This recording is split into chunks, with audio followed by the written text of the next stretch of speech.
প্রথমত একটা বউ পাইছেন, দ্বিতীয়ত সারাদিনে ফোন দিয়ে তো কেউ আগে খবর নিত না। এখন হুটহাট ফোন দিয়ে একজন বলে, এই কোথায় তুমি, জলদি বাসায় আসো, তখন আপনার নিজেকে গুরুত্বপূর্ণ ব্যক্তি মনে হয়। তৃতীয়ত পাইছেন একজন রাঁধুনি, আপনার পছন্দের খাবারগুলো আপনার বউ মন মতো করে রান্না করে, মন্দ বলার কোনো সুযোগ নাই, তা না হলে খুন্তির মিষ্টি মিষ্টি বাড়ি খাবেন। তারপর পাইছেন বউ নামের একটা ওয়াশিং মেশিন, আপনার কাপড়গুলো সে পরিষ্কার করে, আর আপনার উপর যদি কোনো রাগ অভিমান থাকে তাহলে আপনাকে মারবেও না, আপনাকে কষ্টও দিবে না। সব রাগ অভিমান আপনার কাপড়ের উপর লাফালাফি করে সে শেষ করবে।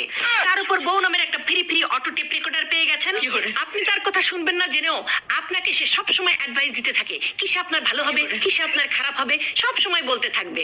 আপনাকে নিয়ে সারাদিন যে চিন্তা করে, প্রতি সপ্তাহে খুব বড় সড়ো করে আপনাকে একটা বাজারের লিস্ট ধরিয়ে দেওয়া হয়, যাতে আপনি কম খরচে কিভাবে বেশি জিনিস কিনতে পারেন। তারপরে আপনার নিজের ঘরে আপনি রাত 10টার পরে ঢুকতে পারবেন না, সেই জন্য একটা বউ নামের দারোয়ান আপনি পেয়ে গেছেন। বউয়ের সাথে সাথে শ্বশুর শাশুড়ি শালা শালি পেয়ে গেছেন, যারা অপরিচিত হয়েও আপনার খুব আপন হয়ে গেছে। তারপর পেয়েছেন একটা বাচ্চা, বাবা বলে যখন লাফ দিয়ে কোলে ওঠে, বাগানে ফুল ফুটলে মালির যেরকম আনন্দ হয়, ঠিক ওই রকম স্বর্গীয় শান্তি এবং সুখ বউ আপনাকে দিয়েছে। বউ না থাকলে পারতেন? এত কিছুর পর আপনারা কি চান? কি চান? আপনার জীবনের সবচেয়ে পার্সোনাল জিনিসের দায় দায়িত্ব বউ নিয়ে নিয়েছে, যেমন ফোন, মানি ব্যাগ,